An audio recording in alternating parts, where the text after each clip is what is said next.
Dear guests, we are starting our panel discussion. It will be hybrid. Everyone will choose his language. I hope no French. I will not understand. Yeah. So the topic is, let's say, prognostical. Let's speak about what will happen in the next year in perspective of cybersecurity. What we can expect, maybe we can prognose some specific things which will appear, I don't know. But first of all, because all the guys they have many hats, and I don't know which hat is important at the moment. So I will pass mic through the line, and please just introduce yourself to be on a safe side. I am Samuel Martirosyan from CyberHub. I'm Alexei Chalabyan from SciHub, and also partly from CyberHub. I'm Paul Kayatso with SnapAttack. I'm Olga Semyonova from Grand Florentine. I am Hasmika Laverdian from IT Security. Can you hear me? This is so weird. I'm Antronik Vartanyan from Illuria. We used to be called Illuria Security, now it's just Illuria. Okay, I will keep this mic and please share it. Okay, first question is very open, everyone can answer. So, do you, it's just to be vogue, what will be changed because of usage of AI in cybersecurity perspective?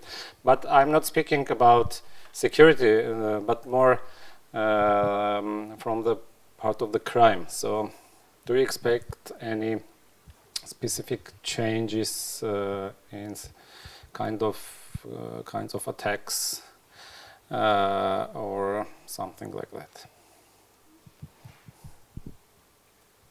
Like next year? Thank you. As you Yes. said, so we're talking starting about from- next year. Starting from August 2023. Okay, so for me, like I think in near future we will have like a bit of increase of attacks, but not very complicated, sophisticated ones, because as you were talking, Sam, ChatGPT isn't well educated enough to make a complex attack, to have a nice target, to like find amazing breaches, and to deliver. In terms of protection, I don't see ChatGPT or anything else stepping up by now, like in the nearest future. But maybe as soon as it goes farther, maybe it will be like this.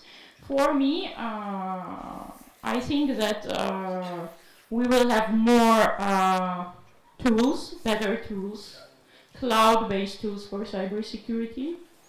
For me, they will help us have some medium level of protection for maybe SMEs, for some other businesses. I'm talking more about Armenia in this case. But my opinion is that both attackers and both protectors, they like protection and attack, they require a big piece of manual work to be successful. So for me, in like nearest 2 or 3 years, I don't expect a change in these terms we were talking about, like attacks and protection. I would tend to agree with that. I think, first off, ChatGPT, it can confidently give you incorrect results very frequently. You ask it a question, and it's going to return an incorrect result. So there's a lot being invested into prompt engineering, and a lot depends upon how you prompt the AI in order to get a response. It's not ready yet to develop sophisticated attacks, I agree. But one thing I'll note is that ChatGPT is not the only AI out there. And nation states like Russia and China are heavily investing in AI. And they're much further advanced than what is publicly available. So I do think that there's going to be an increase in sophistication for AI-generated attacks, but it's going to be based from the very highly resourced threat groups. And on the defensive side, we already have a lot of AI built into security products today, not based on ChatGPT necessarily, but based on advanced machine learning. And I think that's going to continue to get better as the data sample grows larger. But I don't see like script kiddies or people just running ChatGPT to generate attacks that are going to be successful. Personally.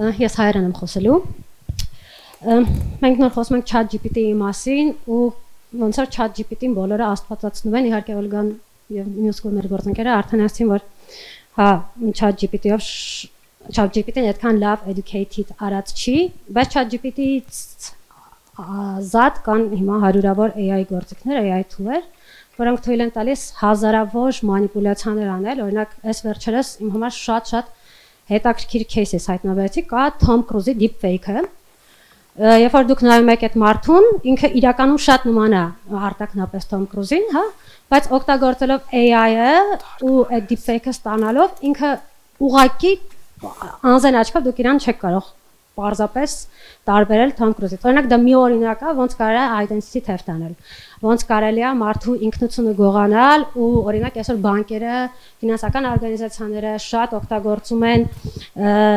identity ինքնության նույնականացման նկարով կամ վիդեո տարբերակով եւ այդ artificial intelligence-ը տակն անգած եւ համեմատում են նկարը եւ ձեր անձնագրի տվյալները, նկարը, որ անձնագրում կա եւ ձեր այդ lifetime արած նկարը կամ վիդեոն, որքանով են համապատասխանում իրար։ Այդպիսի գործիքները օգտագործելով մի ուղղակի վեկտոր attack եմ ես իմանալու, շատ հնարավոր է փոխել այսօրվա ամբողջ պատմությունը, ամբողջ իրականությունը, որովհետեւ այսօր այդ է օգտագործում։ Վաղը երբ որ այդ deepfake-ը դարձավ pop մշակույթ, pop պոպուլարիզացվեց այնքան որ մարդիկ ավելի հասանելի դրանք այդ գործիքները կարող են օգտագործել, դա կդառնա օրինակ շատ լավ հարցակման ուղղություն։ Մյուս կողմից ChatGPT-ն եւ AI օգտագործողները, եթե well educated չեն, այսինքն իրանք սովորական ստատիստիկ մարդիկ են, ովքեր տեխնոլոգիաների հետ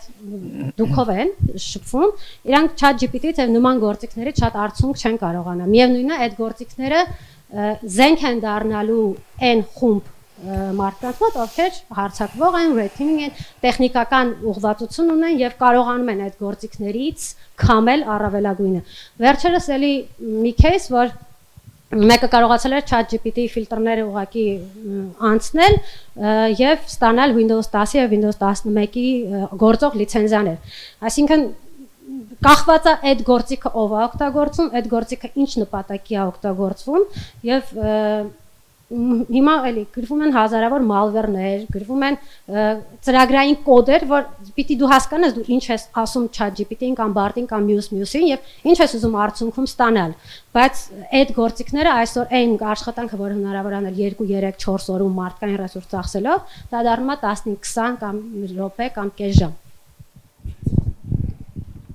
I have a similar point, and I agree with my colleagues in here. But more specifically, I think there will be two major changes. Who here has ever received spam in there? Okay. Do you believe the spam that you receive? Yes. So the interesting part is that the Nigerian prince is going to be able to write better in English thanks to AI tools, and while that might not affect a lot of us, but if a single person got affected with that beautiful ChatGPT written LinkedIn style, obviously, post, it's going to be very, very more effective to do these kind of phishing attacks. Unfortunately, the human vector, and the same goes with the deep fakes, because you're not trying to hack systems, you're trying to hack people. That's going to be one of the major changes that we're going to see. But the other interesting one is, and if you're a developer who's using, I wonder who's a developer here who uses machine learning, like Copilot or ChatGPT? Anyone? Well, I see a couple of hands. Okay, good. So the interesting thing about ChatGPT, and I didn't know about this until a couple of months ago, is that you can teach it as well, like real-time teaching it. I use a very obscure programming language called Oberon 2. Probably you've never heard of it because it's awesome. And ChatGPT doesn't know about Oberon 2, but I just gave it the language spec, the specification of the language, which is like 20 pages. And 2 hours later, me and ChatGPT were writing Oberon 2 code together. Now, the interesting part about this is that you can, the script kiddies are not going to gain anything. That's the beautiful part. But the bad part is, if there's a software company that has released a patch and you don't know if it's a security patch or not, just give it the patch itself, the diff of the patch, and say, what can you find in here? And maybe 2 hours later, instead of 2 months later, you have an exploit ready. Right? You don't need to do all the manual work of understanding what the code base does and how it affects. Now ChatGPT can, and that's the worrisome part, is that we have a tool on top of machine learning that can accelerate attackers. The question is, how can it also accelerate defenders? I don't think we have the exact answer to that yet. Although, like Paul said, current security solutions do use AI and machine learning, but it's not the same as this big large language models, and we still have to figure out how defenders are going to use large language models for defending. So I think that's the worrisome part. If an exploit can be written in 2 hours, we were like, it's not a 0 day, but it's like a 2-hour day, and that could be very much worrisome. 0.2 day. So let's see how it goes, but it is actually worrisome. But defenders do use this as well, by the way. There's a company in Armenia called, I think, Red Rays, by Vahagan Vartanyan, who uses these machine learning tools in order to create patches of software before the company has. A good example of this, there was an exploit on an open source solution. They needed to patch that. Before the vendor released the patch, they gave the exploit to ChatGPT, and they, with their prompt engineering. For me, prompt engineering is like Bash, because there's a prompt, but I don't know why we came here. So with ChatGPT, they were able to create the patch earlier than the company than the vendor has. So that's a good way of defenders doing that, but we need to see that on a larger scale, basically. By the way, just continue quoting Vahagan. Again, he told that they, I think he said that they spent about 3-4 weeks to prepare to pen test, and now they are spending 4 or 5 days. That means that cybercrime on the same situation. I will slightly disagree that it's in a far future AI. I think it's already both for offensive side and defensive side, it is in production. This offensive side is not so widespread yet. It's more for governments and like big players. But I think there was a company which was making pen tests with AI, and they were very successful, not just in testing, but evading defensive systems. As technology is in its baby stages, early stages, we'll also see glitches. I was talking the other day with a Dutch guy, and he was telling me that a few months ago, Microsoft Defender was catching Signal installable as a malware. And when they verified numbers, they see that it's original Signal installer. They approached Microsoft and they asked, like, why do you think it's happening? And they said, okay, we have no idea, it's AI.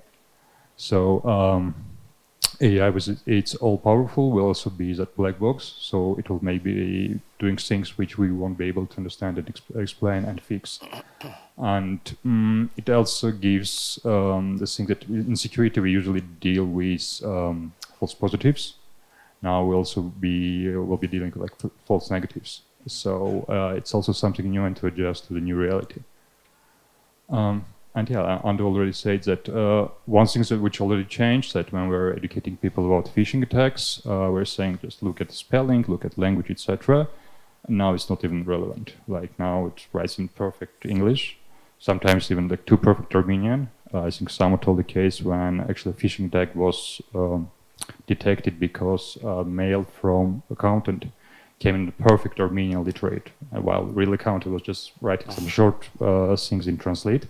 So now it's making it too good of a job. So. But by the way, interesting that it can also write as someone else. Like if you give it, like if you hack the mailbox and you give it like all the contents of the mailbox, you can say, please write this email as if, I don't know, Hagop Hagopian has wrote it. And now you have, an exact replica of Hagop Hagopian's, tone, less or so. Հետաքրքիր բան ասաց, որ Անդոն կարելի է մեկի առոգանությամբ կամ մեկի style-ով գրել, բայց այս վերջերս ես մի հատ հետաքրքիր tool եմ հանդիպել, որ երբ որ դու գեներացնում ես ChatGPT-ով կամ մեկ այլ AI-ով տեքստեր, հիմական համակարգեր, որ այդ տեքստերը գցում ես այդ համակարգերի մեջ, եւ այդ համակարգերը հստակ define են անում, դու մարդն է գրել, թե AI-ն է գրել, այսինքն այդտեղ էլ ոնց որ կա attack-ի կողմը, կա արդեն defense-ի մեխանիզմներ եւ defense-ի գործիքներ, ու այս հավասարակշռությունը միշտ պետք է պահպանվի, բայց պետք է հասկանալ, որ attacker-ները, ովքեր օգտագործում են այդ գործիքները, միշտ մի քայլ առաջ են լինելու, քան պաշտպանվողները, հակառակ դեպքում մենք ինչ որ ստատիկ ժամանակի ընթացքում կունենայինք իդեալական պաշտպանված ինչ որ աշխարհ, որը չկա։ Okay, thanks. We did our obligation and have spoken about fashionable topic about ChatGPT. Now we can. Now we can go. Yeah. Paul mentioned that when we are speaking like the usage of AI in the wild by cybercrime, but there are more threats that are coming from the states, which are much deeper in this. So let's go on this direction. What do you think? I think we can conclude that at the moment state-sponsored hacking is one of the main threats. Also, the so-called surveillance in hire, when companies are providing spyware to the states, like our famous Pegasus or Predator, etc. So it's a billion-dollar businesses, really. And what do you think? Will we see some extra changes on the fields of state-sponsored hacking and surveillance in hire?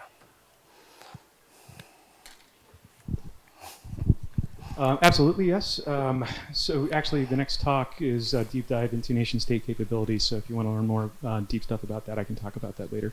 But certainly nation-states are going to continue to increase their usage of cyber attacks to facilitate especially military operations. And we've already seen that happen in the Ukraine conflict, but that's not the only example of it. It will absolutely continue to increase in that regard. One of the other interesting things that we've observed is that the sanctioned nations, so thinking about North Korea, Iran, and Russia, have started to be more financially motivated in their attacks, which is actually kind of a change from their victimology. Previously, most of their targeting was based upon espionage purposes, but they're shifting more towards financial. The purpose for that is to effectively illicitly fund the operations of the country, because they can't operate on a global scale legitimately. Maybe there are a few players that they can interact with from a financial standpoint, but that's really not enough to keep the government funded. And we've seen specific examples of that both in China, Russia, and certainly North Korea. North Korea is very much focused on financial motivations, and I'll talk more about that a little bit later. But that's not going anywhere. It's going to only increase. And we've seen heavy investments from all of the major players, and not just Russia, China, North Korea, and Iran, but obviously Israel has a very sophisticated nation-state capability that has performed attacks on critical infrastructure in their geopolitical enemies, and we'll see that continue as well. It's very effective for cyber attacks to take down critical infrastructure, again, mostly in support of military operations, or simply to disrupt either Western interests or geopolitically oriented interests that further the interests of the attacking country. And that happens all the time. It just never makes the news because it's not something that the nations really want to talk about. Thank you. Question? More so a remark or so. I'm kind of amused for the lack of better word that your examples of the countries you indicated, Russia, China, Iran, all the bad guys, So are you assuming that, and then you mentioned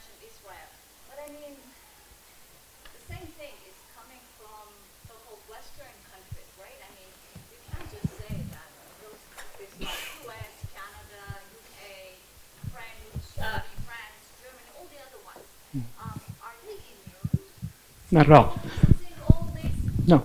hacking? They're certainly not, and I completely agree with you. And I absolutely expected this question to come up as an American talking about, what would be Western, rivals.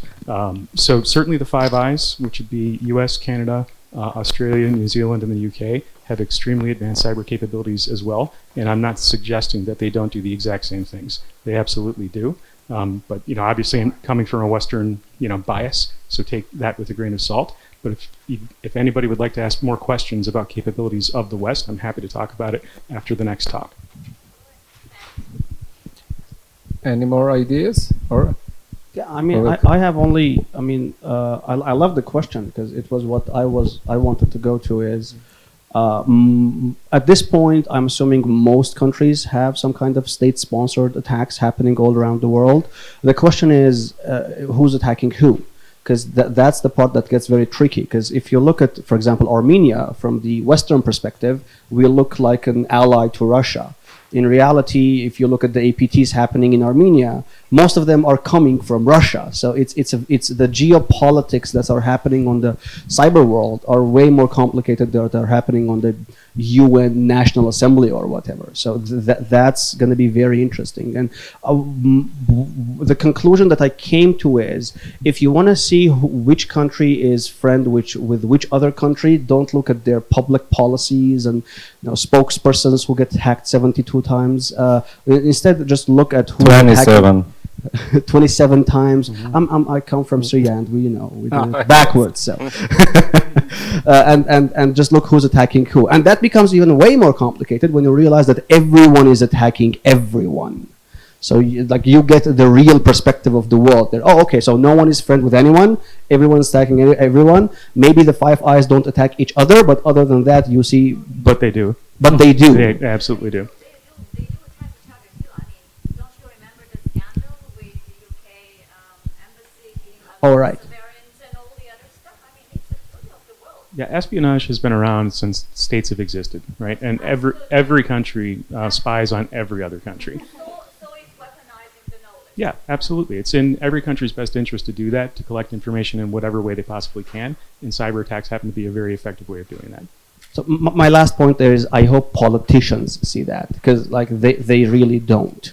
We have to find a way as a community to say, dear politicians, this is what the reality looks like, not what you do on your podiums and handshakes, etc. So that's would be way more effective use of their time than signing papers, less or so. Mm-hmm.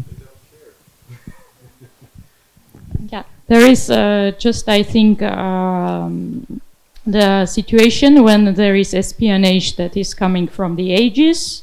Back then they started, they are continued doing it, they are gathering information, doing reconnaissance, but there is also some unstable regions where we have very messy geopolitics, escalations of conflicts, and there we see everything blooming, everything is like a red zone, and they are attacking, and we are hearing about this. But the other things, the other stuff that is happening there, like in US, in other country, it is just a bit covered, but it happens.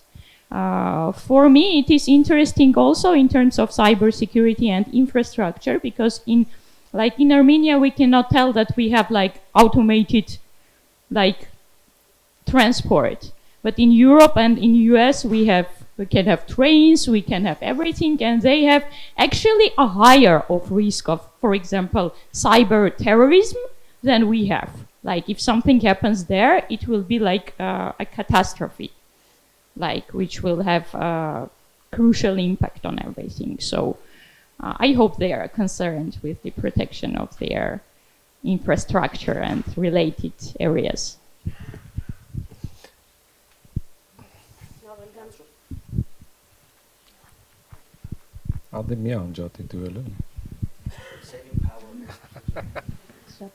Go green.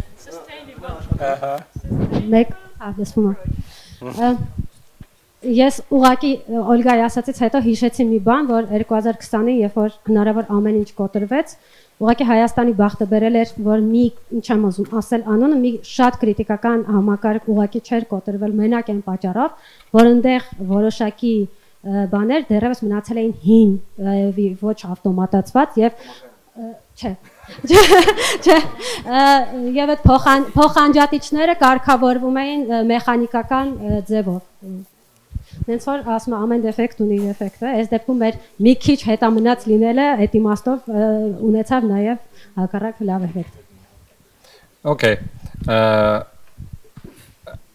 The last question, and we will go. We'll open the floor for the questions. So, we smoothly came to the critical infrastructure.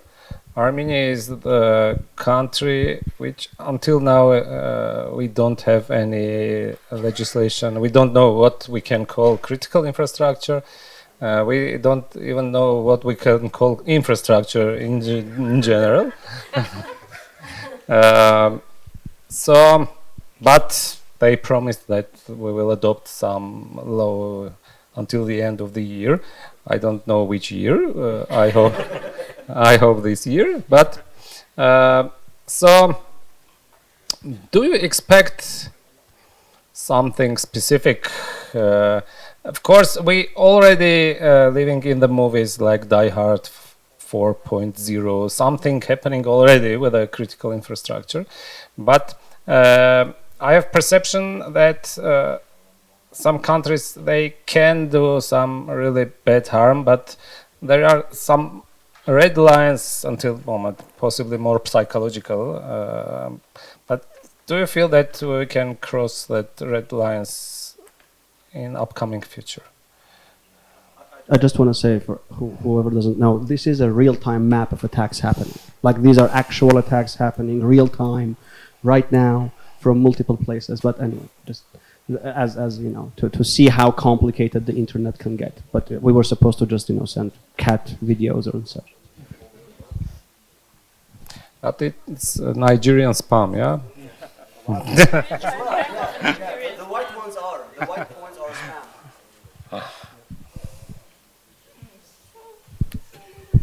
See, but I think this tells a pretty interesting story because you see, attacks in both directions. Everybody's attacking everybody. A lot of it coming from Eastern Europe, focused on the U.S. So we get attacked all the time. There are large banks in the U.S. that suffer like 10 million attacks a day, but they are stopped by controls that prevent that from actually being successful. The issue is we haven't yet developed a standard for critical infrastructure protection, and the majority of it's very poorly protected, with limited even ability or tools to protect environments like that, because it's a lot of operational technology versus information technology, and it's a very different type of environment with very different types of controls that need to fail safely. Such that if an attack was successful, the whatever device or PLC or valve or in a water treatment station fails correctly, so that you don't compromise the safety of the population. They're still working on that. Even the U.S. we're way behind, and we see critical infrastructure attacks all the time. So if we're way behind, then I have to think a lot of other countries are in a worse state. With the one exception being that perhaps they're less internetworked than we are. Where we've got open internet connections, and all of the critical infrastructure is internet connected in the U.S. But I don't know that that's the case in other other countries. Maybe is it here? I don't know. I'm really not familiar. That's a way of protecting the the critical infrastructure. Just don't put it on the internet. And that's one thing we tell our customers all the time. If you've got environments that are absolutely critical, they should be completely air-gapped from the internet. But there are still means of breaching air-gapped environments, and we've seen that in a number of cases, not just in the U.S. but around the world. And perhaps during the discussion about U.S. capabilities, Israel capabilities, I can talk about one specific breach that was huge. It was called Stuxnet. It was against the Iranian nuclear capability, and happy to talk about that later because it affected the world because it got out of Iran and caused a huge amount of problems. But I mean, I only have one thing to say here, which is size matters, apparently, and we're a small country, so that's good. Armenia is the fact that Armenia is a small and very much community-based is very effective. Like when we organize security conferences in Armenia, it's like a couple of hundred people, but not even 1,000. But if you organize a security conference in the US, you have 30,000 people, right? So because it's a larger country, also a larger community. But we benefit from the smaller size. For example, Armenia was the first country that had Opera, the browser, being massively deployed everywhere because we had a community of, let's call them sysadmins, that just said to each other, Opera's good, let's deploy that. And then like we were like the top country on the planet percentage-wise to run Opera. Why? Because of the communities. Now our size is small and the communities are very much interconnected, which means whenever we decide at the end of the year, quote unquote, what the critical infrastructure is, it's going to be easy to deploy the controls compared to countries like the US and many countries in Europe. The smaller size and the tighter community can help to have our controls in a better solution. While we don't have an organization like the CISA in the US or many things like the Interpol has, we do have, you know, bars where sysadmins get together, and that could be way more effective than you know the automated tools apparently, and that has been provided to be effective in the war. So we kind of have a proof that we might be in a better place whenever appropriate bodies decide what a critical infrastructure is. Yeah, I completely agree with you that we can do it quickly, but the issue with Armenia was always, like always has been, that we cannot decide anything quickly. And we don't like I'm not quickly. sure. And we don't like to make decisions, painful. So I don't know, I suggest just look at the screen and like breathe, meditate. I'm the pessimistic one always. Like if anybody wants to like finish this on a positive note, I'm ready to give the mic. Okay. We have optimist. Optimist? I'm the optimist. Ladies and gentlemen, I see a couple of really surprised faces calling me an optimist. Because I'm usually not. Talking actually about the last question about states basically attacking each other, I want to understand maybe it's time to discuss on international level where do we draw lines. Do we consider it just intel operations and it's kind of gray zone, everyone spies on everyone? Or it's like in case of North Korea, they're basically just state-sponsored ransomware and it's already a red line which needs some actions. I don't know what can you do with North Korea because, well, everything non-military was already done. But again, where do we draw red lines? Maybe we should not make the situation a new normal of states attacking each other, and maybe we should draw some red lines and stop at least some activities like that. And I think, in fact, it will allow us to focus more on a crime. And also, I think there is some correlation between like cybercrime and state-sponsored, because at least in some countries, you gather your cyber armies basically from criminals. You say, okay, you can go to jail for what you did, or you're coming and working with us. And now, if there is no need for cyber armies, maybe we can deal with cybercrime better. So it's a wish. It's not an optimistic view, but it was not so optimistic, but okay. Okay. Okay, guys. The floor is open. You can torture panelists with questions. I will pass my mic. Just wondering, do we have IT security national policy or strategy? If yes, does it regulate somehow artificial intelligence? Paul or others? Not me, I don't know. The question. Whoever knows. They do, we don't. So we have an IT strategy. We don't have cybersecurity or information security policy strategy or a law, but people from high technology ministry and other governmental organizations, they are just promising that we will have it, and they are promising to start the development of the charter of the National Cybersecurity Center for a couple of years already, but we're waiting.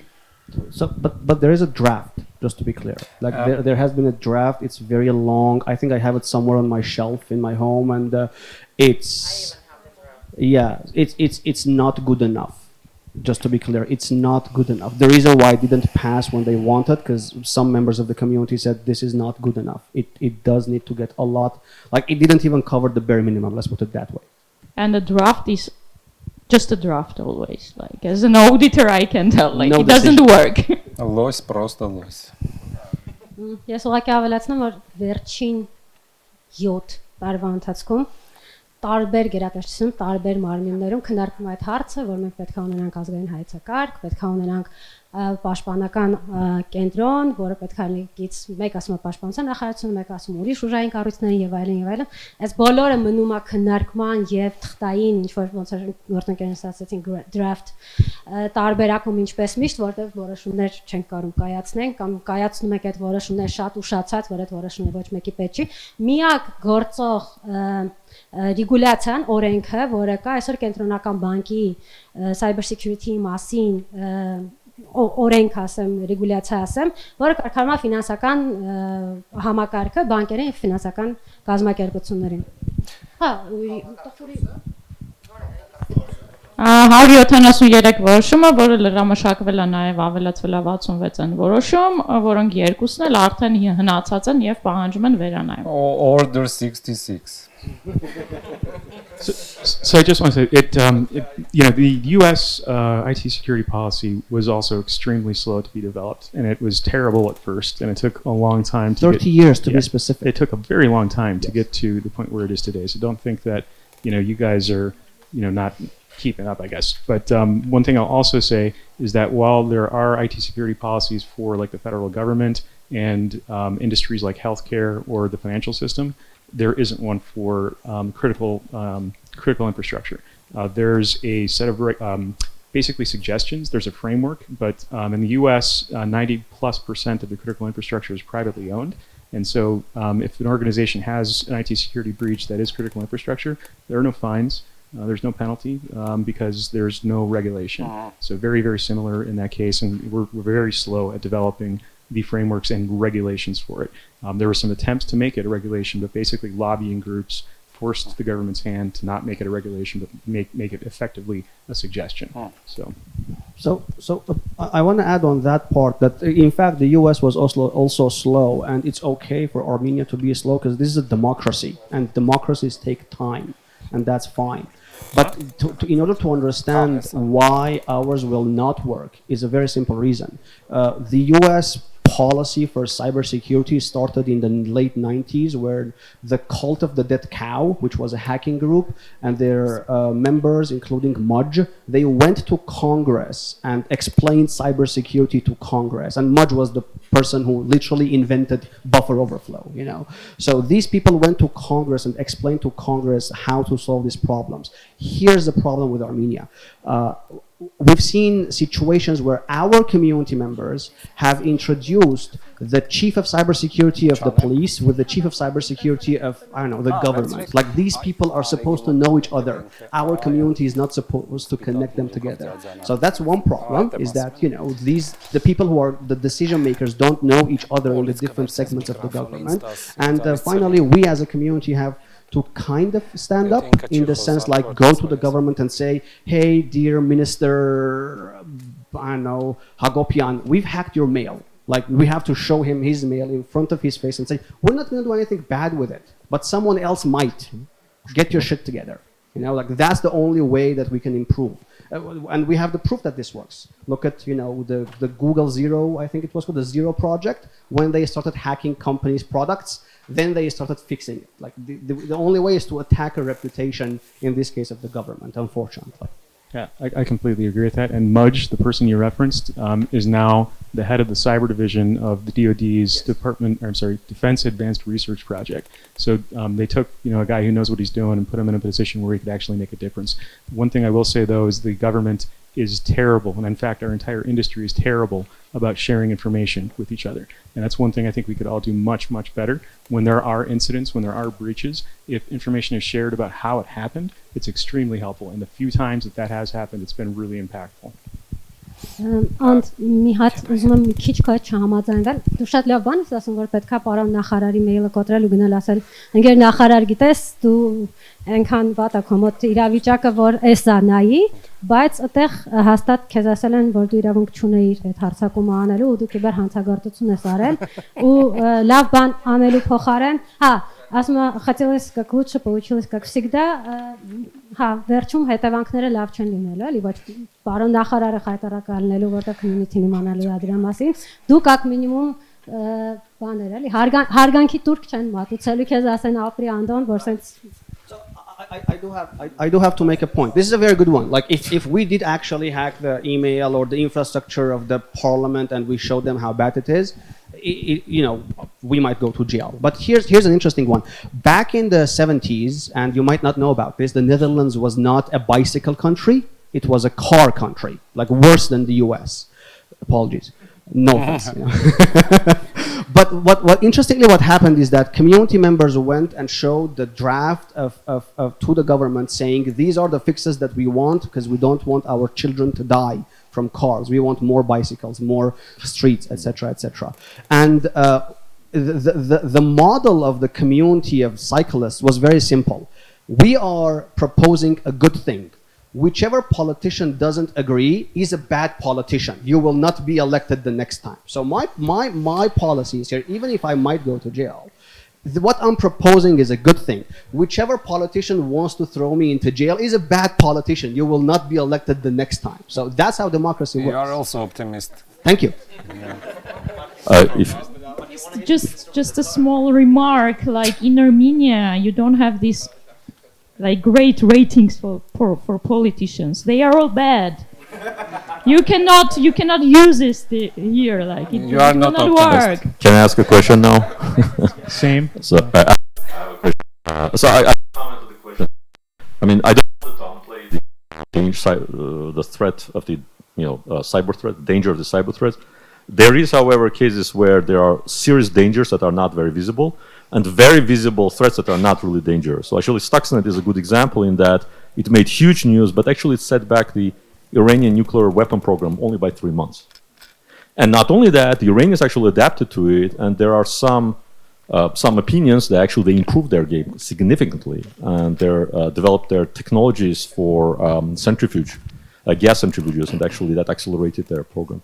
But the question that I wanted to ask is, when I think of, historically every time there was a technological advance, there have always been fears about what the technology is going to do to us. Rightfully, there have been cases where the technological development was very harmful to society, such as chemical, biological, nuclear weapons. However, whenever there's like a quote-unquote bad technology that comes out, there's also, it's an opposite that can help us protect from the bad technology, right?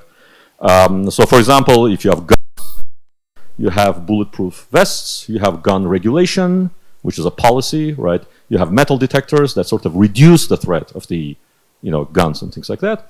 And then there's technologies where there's nothing you can do, like nuclear weapons. The only thing you can do is to deter use nuclear weapons by threatening nuclear weapons yourself, right? That's how things have worked. So do you feel that AI can help us defend ourselves from the threats of AI, or is AI more like kind of nuclear weapons that it's going to be very hard to defend ourselves from its threats? Well, first off, I agree that Stuxnet might not have been the most effective strategy, but it did, I think, effectuate a closer relationship between the U.S. Cyber capability and Israel's capability. Whether or not that's a good thing, I'm not going to comment on. In terms of the arms race that you described, it absolutely happens within, nation-state cyber capabilities, and not just nation-states, but cyber criminals and, defenders. So as they release new attacks, we release new detective and preventive controls, and I don't see that stopping anytime soon. There will be new attacks. There are new attacks every day, right? There were like over 80 zero days last year that were publicly exploitable and caused thousands of incidents. So it is absolutely an arms race. As it relates to AI, I'm not sure that there's going to be sort of a singularity event where AI becomes fully autonomous without a person, behind the scenes that is, effectively training that AI properly with a good data set. So I don't know that that's going to happen. It's speculation, but I would think that's far in the future personally. And I don't know, the comparison to nuclear. I guess what we're talking about is AI ending, humanity. And I guess, in my opinion, that's science fiction. No one came from the future yet. So Yeah. Anyone else?